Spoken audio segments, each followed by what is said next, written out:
ചില പേഷ്യൻസ് ഞങ്ങളോട് വന്ന് പറയാറുണ്ട്, ഡോക്ടറെ എനിക്ക് കുറേ നാളായിട്ട് മൈഗ്രെയിൻ ഉള്ളതാണ് ആൻഡ് ഞാൻ സ്ഥിരമായിട്ട് പെയിൻ കില്ലേഴ്സ് കഴിക്കുന്നതാണ്. അപ്പോൾ ഇനി പെയിൻ ട്രീറ്റ് ചെയ്യാനായിട്ട് അല്ലെങ്കിൽ ഈ പെയിൻ മാറാനായിട്ട് ഡോക്ടർ ഹോമിയോപ്പതിക് മെഡിസിൻ എനിക്ക് തരുമോ? അതാവുമ്പോൾ വലിയ സൈഡ് എഫക്ട്സ് ഒന്നും ഇല്ലല്ലോ, അങ്ങനെയാണ് എല്ലാവരും പറയുന്നത്. അപ്പോൾ അതുകൊണ്ട് എനിക്ക് പെയിൻ കില്ലേഴ്സിന് പകരം ഡോക്ടർ കുറച്ച് മെഡിസിൻസ് പെയിനിന് വേണ്ടി തരുമോ എന്നുള്ളത് ചോദിക്കാറുണ്ട്. And this needs a pose.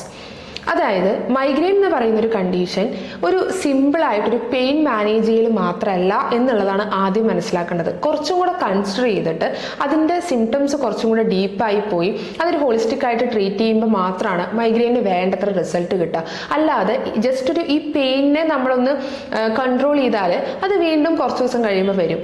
Actually നമ്മൾ നിങ്ങളെ ഇൻവൈറ്റ് ചെയ്യുന്ന അല്ലെങ്കിൽ ഞങ്ങൾ നിങ്ങൾക്ക് ഓഫർ ചെയ്യുന്നത് പെയിൻ്റെ ഇൻറ്റൻസിറ്റി നിങ്ങൾ കുറയ്ക്കുകയും പെയിൻ്റെ ഡ്യൂറേഷൻ കുറയ്ക്കുകയും പെയിൻ വരുന്ന ഫ്രീക്വൻസി കുറയ്ക്കുകയും അതുപോലെ തന്നെ നിങ്ങൾക്ക് ഉണ്ടാവുന്ന ട്രിഗേഴ്സ്, അതായത് ഇപ്പോൾ ഒരുപാട് വെയിലത്ത് പോകുമ്പോൾ തലവേദന വരിക, ഭക്ഷണം സ്കിപ്പാകുമ്പോൾ തലവേദന വരിക, അല്ലെങ്കിൽ തലവേദനയുടെ കൂടെയുള്ള സിംറ്റംസ് എന്തൊക്കെയാണ്, ഛർദി, ഓക്കാനം പോലത്തെ സിംറ്റംസ് വരിക, ഈ സിറ്റുവേഷനിലൊക്കെ നിങ്ങൾക്ക് ബെറ്റർ ആയി കിട്ടുക. ഇതാണ് നമ്മൾ ഹോമിയോപ്പതി നിങ്ങൾക്ക് ഓഫർ ചെയ്യാനുള്ളത്. അല്ലാതെ ഒരു പെയിൻ മാനേജ്മെന്റ് അല്ല ജനറലി നമ്മൾ മൈഗ്രെയിൻ്റെ ട്രീറ്റ്മെന്റിൽ ഫോക്കസ് ചെയ്യേണ്ടത്.